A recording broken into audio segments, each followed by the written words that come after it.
Hi guys, welcome to the Nobody's Listening Humble Beginnings Queen of Melrose podcast. Today we have Brendan O'Connell, and we have a lot of history with Brendan. Trust me, guys. Good to see you today, Brandon. You too. You're looking like a always a pleasure. You're looking like a snack. Your hair looks amazing. Thank you so much. Anyway, now that we got that out of the way, so Brandon is part of my history in a big way. Brandon, actually, when I went to sober living, he was my roommate. Okay, this was like what, 15 years ago? I mean, I was like 21. 21 years ago. Okay. Like 19 years ago. Yeah, 19 years ago. So the Queen went to sober living. Brandon, the snack, was her roommate, and another guy named Juicy J, right? So the Queen's in like the straightest sober living. Guys come from prison. She was having a good time, honey. Yes. But I hired Brandon for my store because I know he was great in sales, and he knew what he was doing, like right off the bat. Like I couldn't believe it. So anyway, I put him in my store. When I was there for a while, first I had a detox, I didn't go to work for a while. And then I said, come see me if you need a job. And he came to see me. And that first day, I forget how much money did we do. We just went crazy with sales. And all the girls loved Brandon, all the boys loved Brandon. And he would just have piles of clothes and just bring them to the register. Like piles of clothes. And they would buy everything, And then the store was kind of like a cool hangout because, he's a little younger than me and very little. But anyway, the store became like a hangout, this cool spot because he was in a band, like he was like tattooed, and he was like that guy. So, and then my store became that store. It always was, but with him, he added to the ingredients. So, but not only was he my employee, he was like family. He was really family. He helped me a lot, stay sober, and he really helped me. But do you remember that day I relapsed? Yeah. Yeah. You want to tell them what happened? This one when you crashed the car into the thing? When I crashed the car in the bodega. So when you relapsed, we laugh now, but it was very sad.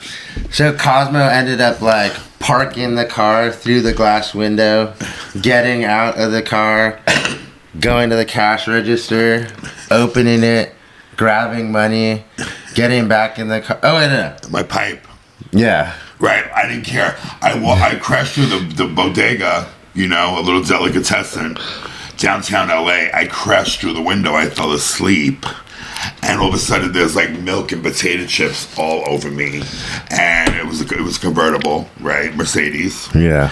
And I see I'm alive. So what I do is the first thing I do is like, where's my pipe? Looking for my pipe. Where's my drugs? Looking for my drugs. And yeah, you want to finish? I remember too everyone being mad at you. And I think what you said is, as a response is, everybody needs somebody. Everybody needs somebody. As a response. Dude, it's funny because I've heard you say that twice. When you're using, yeah. Because do you remember when you came in my room? That was my guilty plot. It might make everybody feel sorry for me at a sober living when they were throwing me out. Yeah. And I went there in the middle of the night and I'm like, does anybody have any money? I need some money. And everybody's like, no. And that's the first time I think Brandon even told me no. And I know they told me no because I know they love me and they were giving me that tough love. So after that, cut to, I got sober. It was really hard though because I had to take my things and leave. And the guy that ran the house, Brian, love this guy. And I know he really loved me. He goes, you know what, you could sleep. He goes, and leave tomorrow, and he never does that. Like once you relapse, you're out. Right? But he told me, you could sleep, Cosmo, but tomorrow you got to get the fuck out. So that devastated me. He's like one of those people too who like he can watch the like all the things that lead up to it like when you stop doing certain things. Because when Brian would catch me using, he would call me and he'd go, "You gotta go," and I'd be using, and I'd be like, "What do you mean?" He's like, "When you get back, pack your stuff. You gotta go."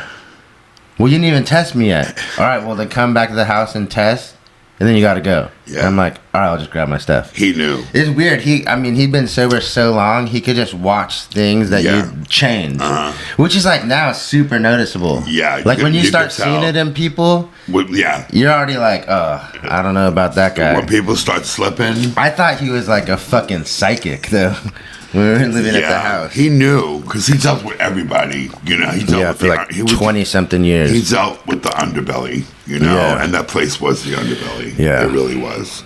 So, but I mean, we had all the work. Like, it was weird because we had all the most talented people, but the ones that would just go to the darkest places. Yeah. Like, everyone there, I don't know how he would get a house full of people that would just go into the darkness, but...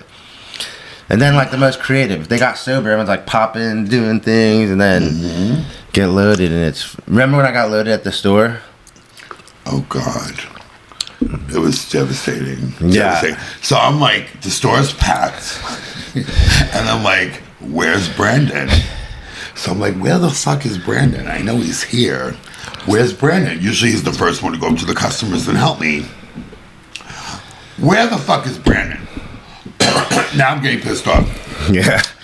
So I go to the bathroom, right? I knock on the door. He's not answering. I know he's in the fucking bathroom, right?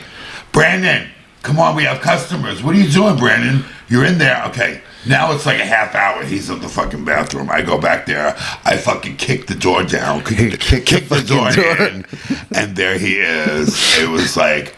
I'll never forget that. Yeah, that was the gnarly. I'll never forget that. I don't even want to share what I saw, but he was in trouble, you know?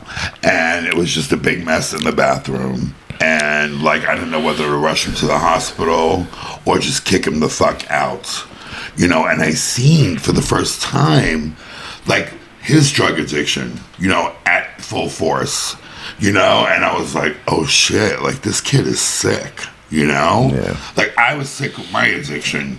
You know, I had my drug of choice, you know, which was cocaine and crack, right?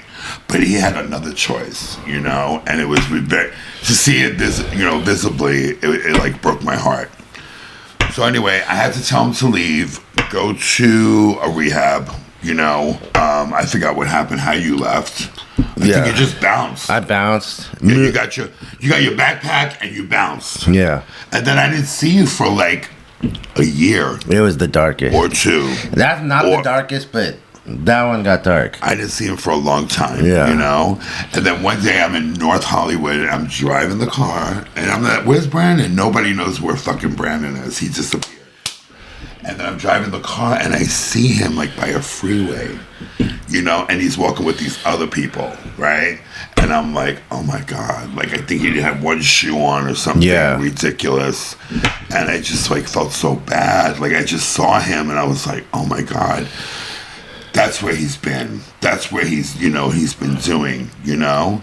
And then I was in the car and I just watched him walk, you know? I didn't even stop. Because I knew at that point, like, I couldn't do anything. The fucking disease had him in the grips. Yeah. It's super crazy, too, because, like, people can't even, like, people that know me now, the last 3 years, they can't comprehend, like, how it used to be. But, I mean, I was the guy who, like, wouldn't shower for 6 months, under the bridge, no shoes. It's insane, like. No shoes, walking around, like, the clothes so dirty, they're just, like, stuck to your body. Like, jeans, when you're taking them off, you're, like, peeling them off with, like, whatever the fuck's on it, you know, and the stench. I know, that stench. Yeah, I remember I had athlete's foot so bad, because I would go downtown with a taxi to get my drugs, and I'd be all fabulous and have money like Beyonce on stage. I always thought I was Beyonce on stage. And then I would come back. I didn't even have money for the fucking bus. Right. And sell everything I was wearing, you know, and then come back, walk on Wilshire Boulevard. And I would just walk and walk and walk and walk and walk. And then I remember, like, picking up cigarette butts off the floor. It just got so, the incomprehensible demoralization of drug addiction is like the worst, the fucking worst. And I see people today doing the same thing, on the street that I did, and I'm no different from them. All I do is have like another day's sobriety, and Brandon has how long now? 7 years, yeah. 7 years. Just got 7 years. So it's crazy too. A miracle. You're looking at two miracles right here. For sure. Yeah. I was just thinking about too. I was asking my brother about this, but like, because you brought it up, and it's like, unless you know that smell. But that smell from being like homeless or going on a run is like, you can't replicate it with anything unless you've smelt it. People that know it. Right. But I always think about this, like how grateful, like a couple people in my life, my brother, my friend Jacob, I would not let me in my car right now.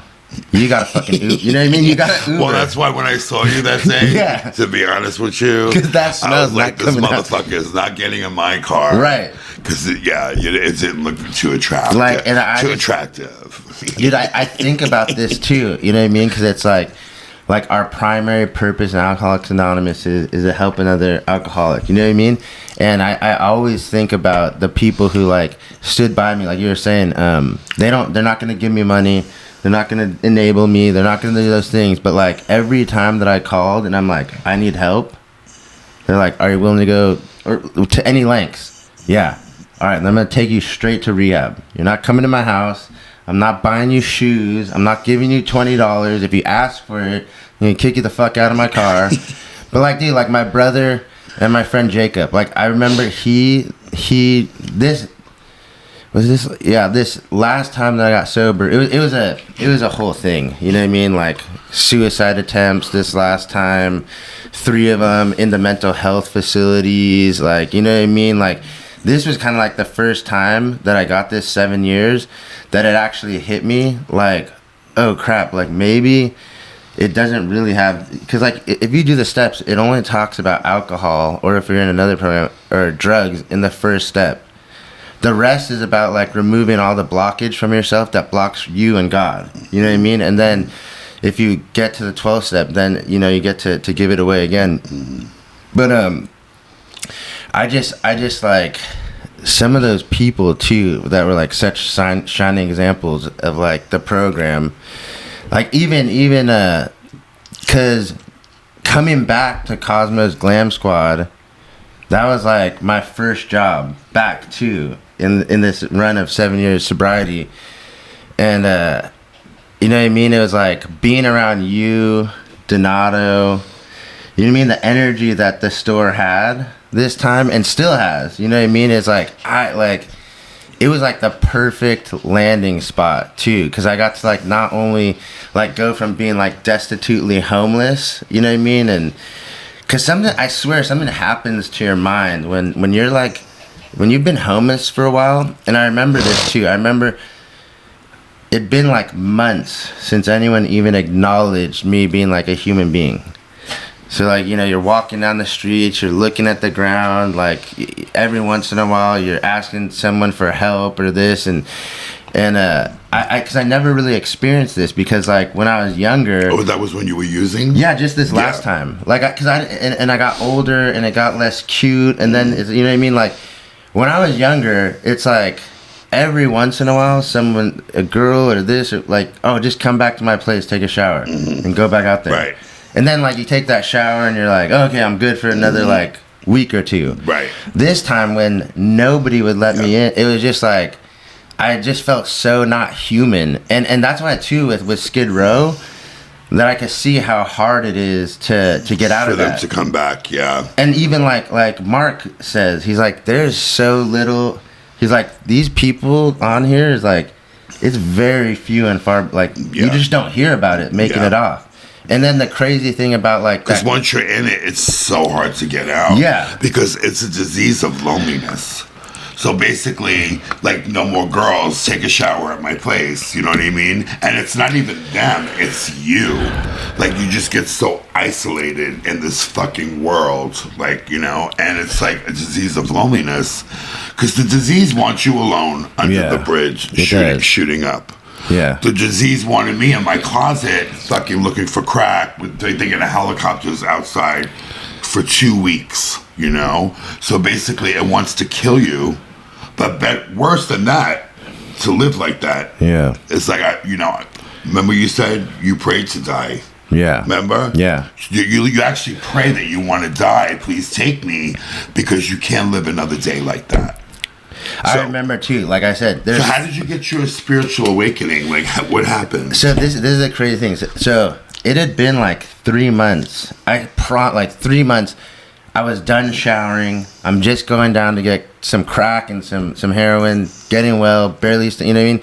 And I remember this one day, I just had to come up with money. Like, there was no hustle, nothing. I couldn't stand on the block, nobody front me, no, you know what I mean? Just nothing. It's midday, I'm sick as fuck. So I get on the red line. I remember this too. I get on the red line, and the next stop, every person gets off. This kid, Tim, sits down across from me, and he goes, "How you doing?" And I'm like, "I'm not doing too good." And he had a big book on his lap. What? But check this out. So I go, he goes, "Have you ever?" I said, "Please." I read that book front to back. I know everything in there. You know what I mean? And then that's a real fucked up thing too, because I really thought I did. That I knew everything in the book. There's nothing in there to help me.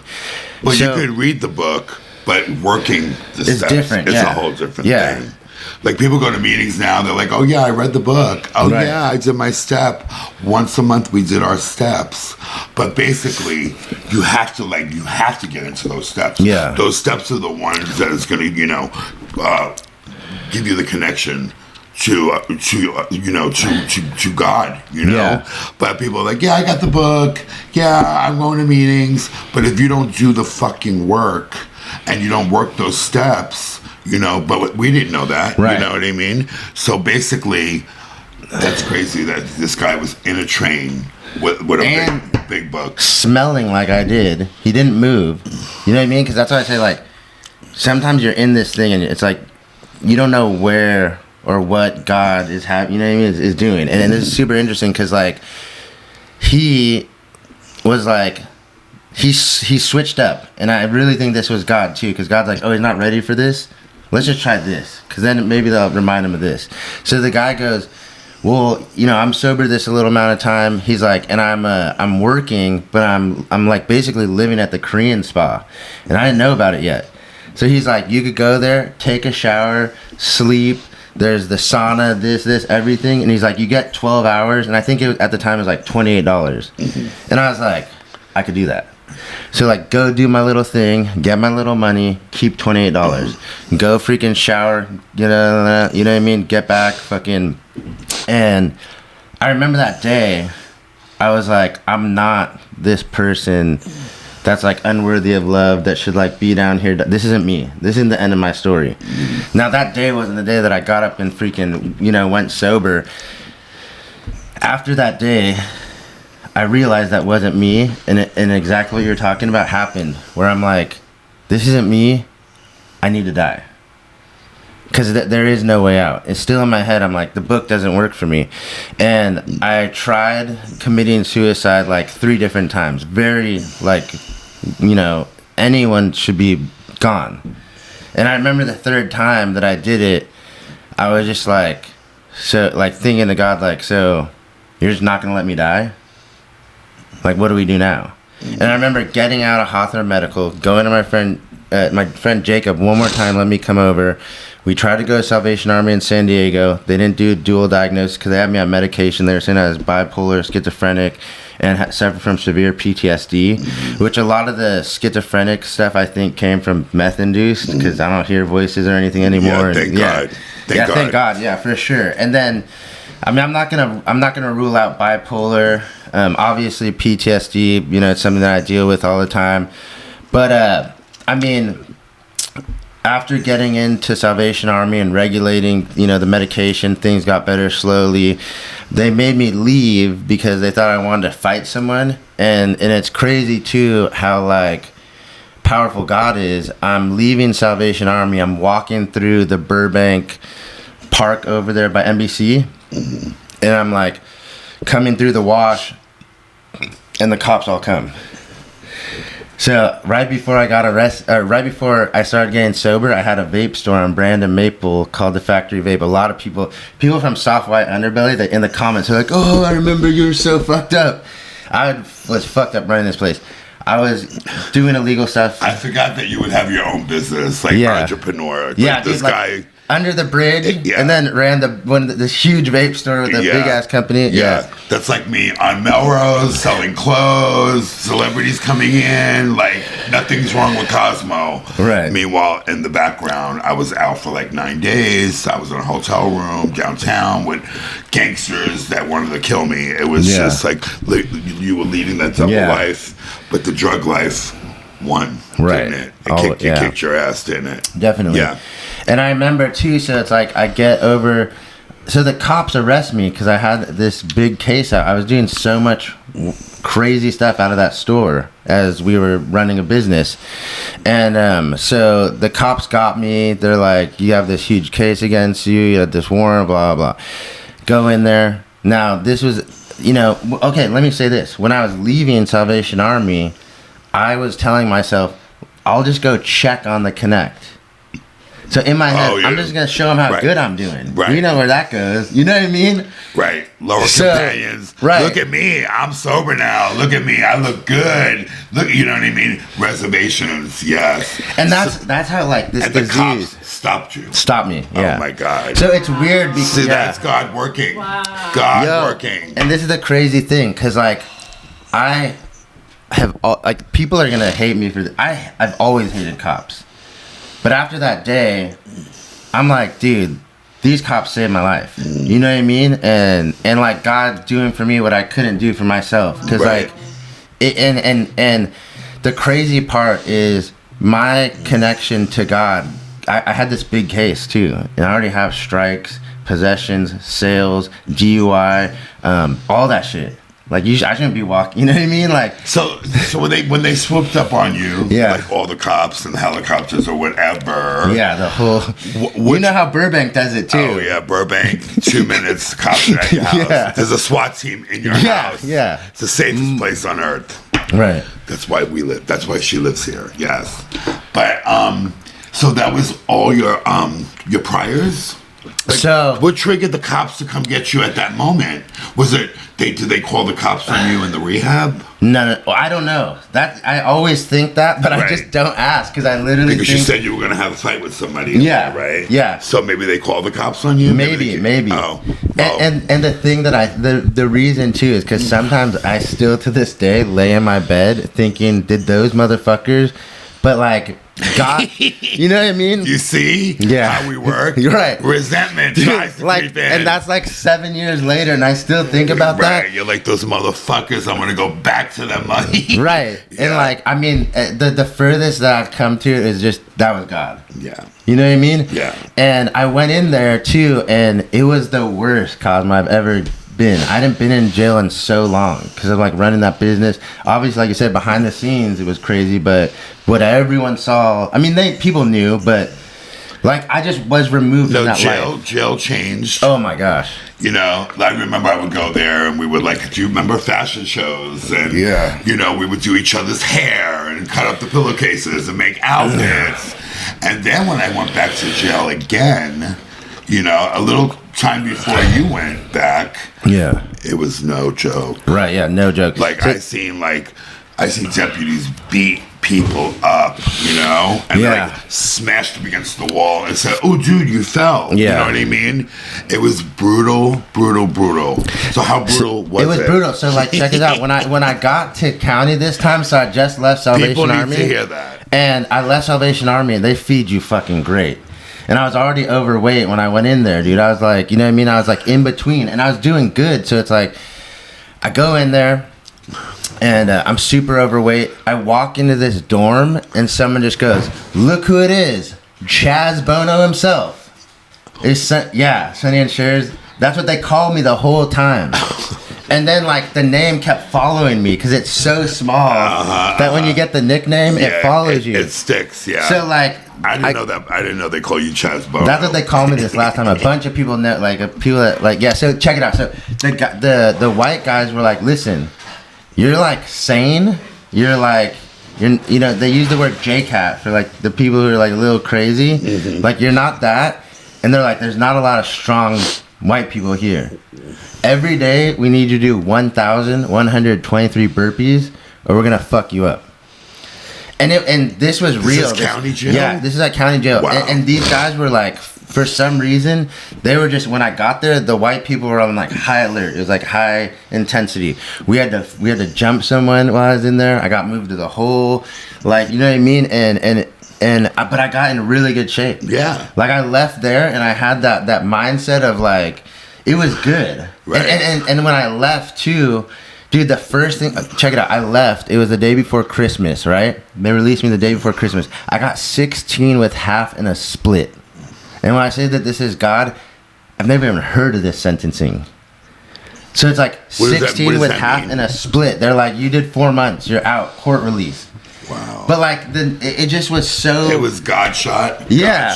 God shot. In there too. From getting in there, from getting in shape. Yeah. For these men embracing you. Yeah. You know, scary ass men. I know. It didn't seem like embracing in the beginning. No, when I left, I saw what they did. They were trying to build me up. You know what I mean? Because they're like, you're not like one of these, like, dude, just, you know, and... Yeah. You're not one of these 5150s. Being like they saw it in you. Yeah, definitely. Being at Salvation Army was crazy because it's a Christian-based program, right? But like the thing that I realized about being there was a lot of people that had this heavy reliance on, you know, Jesus Christ or their God or whatever. But the reliance that they had, because everyone comes from the bottom. That place is like no funding. You know what I mean? You got to work every day. It's hard ass work every day. You know what I mean? So like you earn your bed every day that you're there. So you earned your sobriety. Oh yeah. Between that, jail, all of it, Salvation Army. The day that I get out, I go to my aunt's house in Burbank, right? And the next day is Christmas Day. They buy me a duffel bag. Everyone buys me some underwear, some clothes, some shampoo. My brother pulls up. He's like, "Where are you gonna go?" I'm like, "What do you mean? I'm gonna stay at Aunt Kathleen's." He's like, "You're not staying here." Dude, I was like 9 months sober. I literally thought I earned the right at this point to stay anywhere I wanted because I'm still delusional. You know what I mean? Right. And I'm like, so I tell my brother, I said, well, where else would I stay? What are you going to do? Take me back to Skid Row? That's the only place where I could stay. There's missions there, but I have to stay in the mission. Yeah, let's take you there. Throw your bag in the car. This motherfucker drops me off on Skid Row right in front of the midnight mission. That's what you call tough love. Yeah, and this is where I get loaded. I go to Skid Row. Oh, you got high again? No. Oh, okay. This is the craziest part about this story. Is like, I can't walk... Dude, I would leave places, and I can't walk down the street without getting loaded. And right. It doesn't matter what I have. Right. I can have everything in the world. I see someone light that pipe, and I have to have it. When I went back there this time, though, I had this like real good connection with God that I created from the Salvation Army, praying every day in jail, being grateful for like what I had, and knowing that, hey, for the first time in your life, you have 9 months of sobriety. You've never had an honest 9 months, and you have it right now. You know what I mean? So I literally went there. I lined up at the mission. They give you go in there. All the beds are filled up with air. They hand you a blanket. I remember every night too that I had to sleep there. I would lay down. I'd fall right asleep, just being on that hustle and bustle all day on your feet. Nobody lets you use the bathroom. Exhausted. Yeah, exhausted. I'd lay down on the thing. At some point, the mattress would deflate. Someone would steal my blanket, and then when you wake up, they have a room the size of this with like 9 spigots to shower. And I remember going in the morning to shower in the showers, and everyone's crazy. So they're just bumping into you naked, not even really showering. Some guys just going in there and just... And it was just like pure insanity. Hell. And all I knew was I wanted to like get back to AA. And I didn't know yet that I wanted the steps. but I wanted to be back there and feel safe. And I remember like going from downtown LA to all the meetings that I'd go to in Hollywood, on the east side, West Hollywood, you know what I mean? And people, you know, it wasn't even like they embraced me at first. They're like, oh, here he's back again. But yeah, I mean, it's like once, I mean, after being doing that sober, I mean, I went back to meetings, I worked the steps, we read the book front to back, you know what I mean? My life dramatically changed, and that's like where it all started. It was interesting too, because it's like you said in the beginning about this, that like, you know, you gotta do, like, I always went to the meetings and hung out. So me thinking that I knew what that book said, I knew what the words said, I knew what they looked like, I know the words, but I didn't know what it meant to work the program. What is in the big book, Alcoholics Anonymous, is probably one of the most transformative things you could do, and I'm like insanely grateful too, like that my sponsor like walked me through it. You know what I mean? And it's interesting too, because like when you start doing the steps too, and you start living by the principles of Alcoholics Anonymous, I mean, of course your life is going to change. And as business owners too, it says in the book, a company who doesn't regularly take stock of its inventory will go bankrupt. You know what I mean? And the same thing can happen to you spiritually. Like recently, right now, I mean, I wasn't living the steps. You know what I mean? But I'm lucky because I got smart feet, and they walked me right back into the room and got me right back on track. Right. It was interesting too, because like, I mean, it's progress. It's not perfection. Right. You know, you don't have to be perfect at it, but at least we're going back to the steps, and we're not going back to the streets. You know, we know it works. Yeah. We know the relief that you get when you do the steps. I mean, they literally say a life beyond your wildest dreams. You know what I mean? And especially like us, I mean, and we've got to see it like multiple times over. We can attest to the fact that even sometimes, if you're just staying in the middle of the herd and just doing what everyone tells you, that your life's gonna get better. But like now that we've experienced a spiritual awakening, you know what I mean, as a result of doing the steps in order, 1 through 12, and then continually living by the principles of this program, we know that what we have, we get to keep. You know what I mean? Right. As long as we're aligned. And it's like, even when you're like getting a little off, you're like, oh, you start to notice too. Like we were talking with Brian, you notice. Right. Like I'm a little off. Right. I'm going to go back to a meeting. Yeah. I'm going to call my sponsor. I'm going to check in with other people, and I'm going to get back on the path.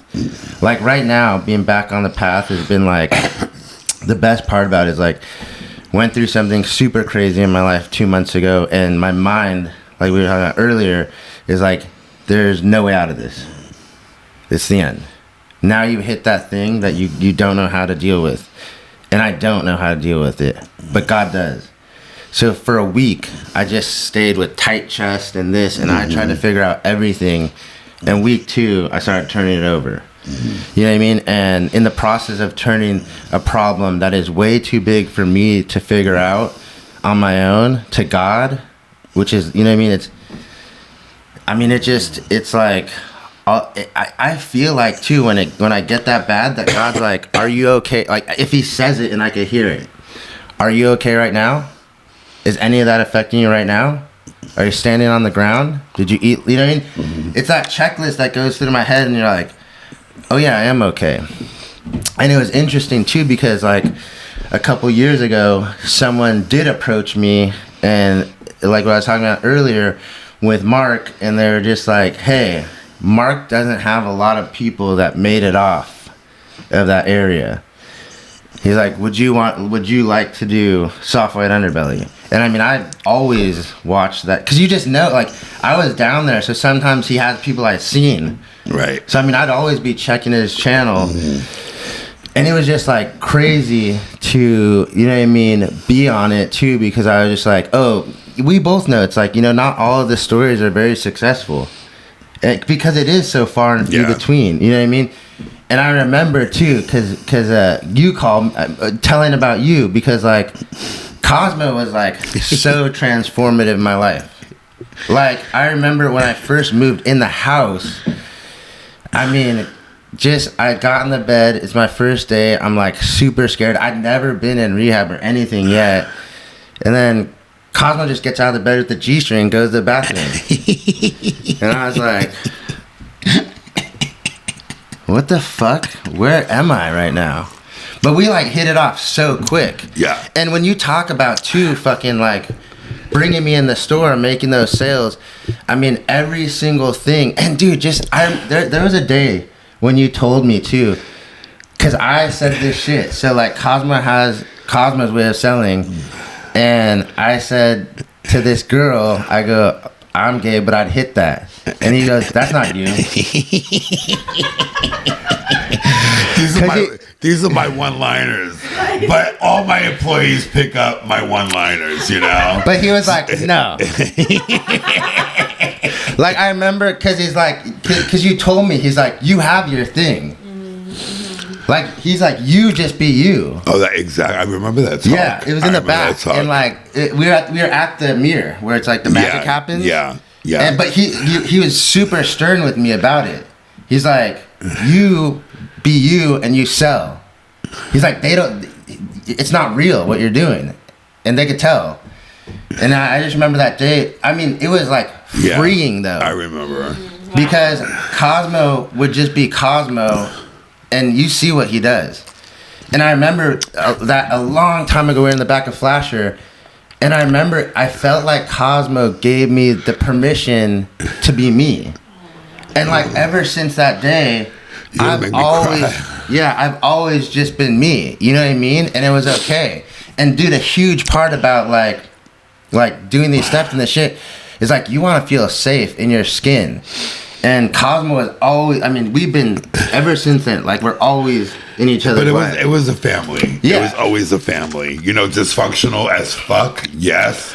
All my employees, like, all walks of life. But it was a family, and it was a very safe place for you. Yeah. And he adapted around, like, this whole thing. Like, you know, yes, there was celebrity status, and it was fun and fabulous and all that. Red carpet, tables, this. And we fucking did it up. He adapted. You know, you just became you, and you became the way better version of you. And I watched that happen, too. Right. Especially when you came back and you worked the steps. Yeah, I mean, and that's the thing, too, is I remember people, like, because the first time that I did it, someone called you and you called me.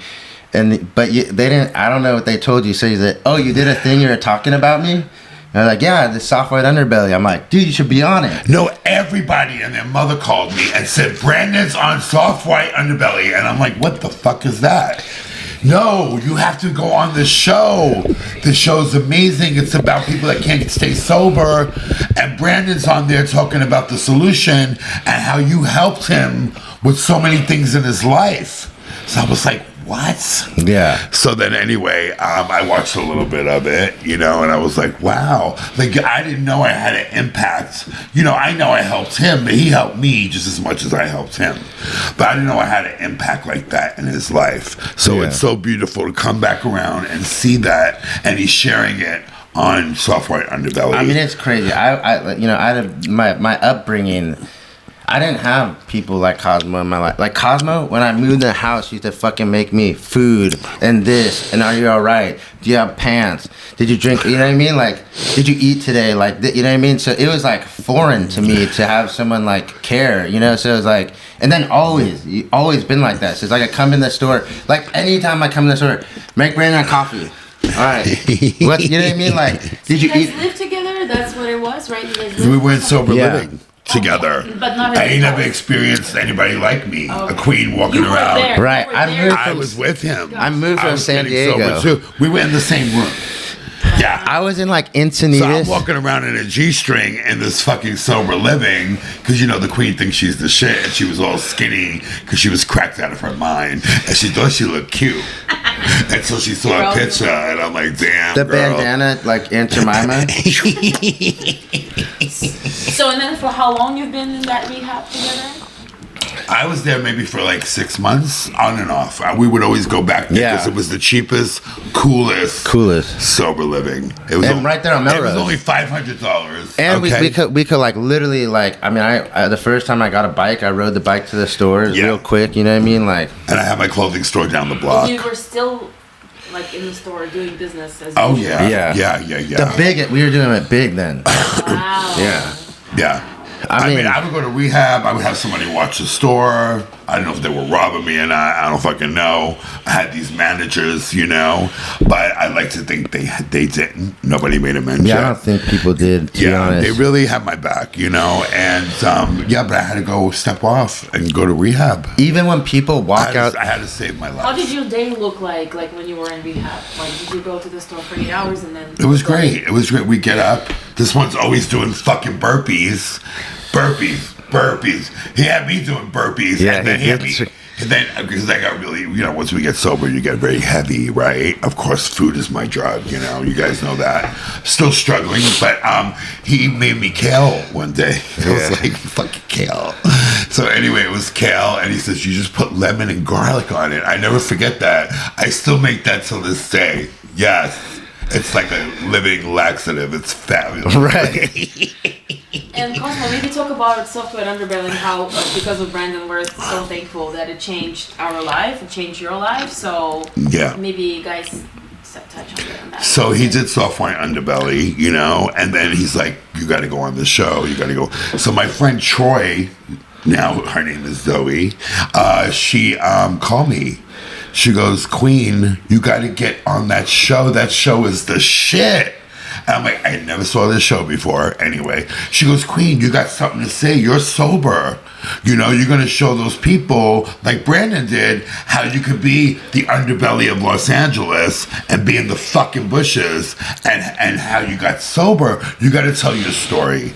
So anyway, you called Mark. Yeah. And you gave me his number. And I called him, and he's... He wouldn't pick up our phone call. Yo. He wouldn't pick it up. He wouldn't answer. He was playing hard to get. Right. So you talked to him, right? Yeah. Well, when you told me he didn't answer, I started texting him like, you gotta... Because I told him about some people.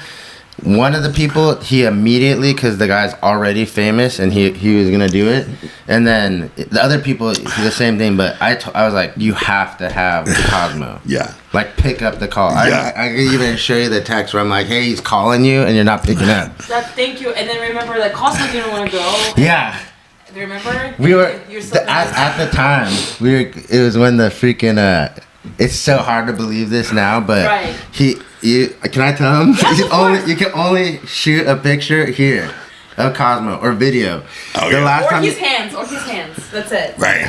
Because I gained so much weight, and I was like, here I am, 60 years old, and I'm like, you know what? I don't want to be on camera anymore. That's fine, And then once I got on Underbelly, and the way he shoots you. Yeah, no, dude, believe me. The cover.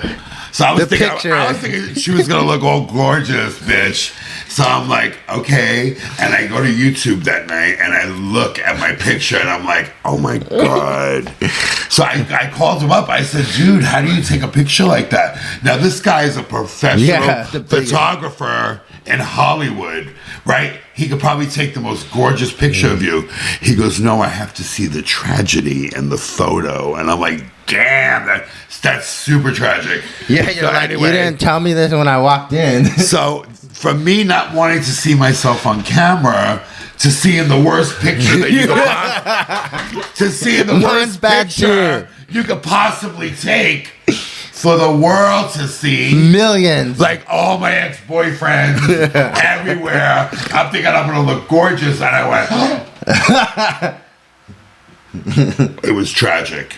But that's Mark, and that's the way he shoots, and he wants to get the tragedy and the pain, and he captured that and more. But after I saw that, it got me back on camera. Yeah, big time. And I got you to thank for that. Yeah.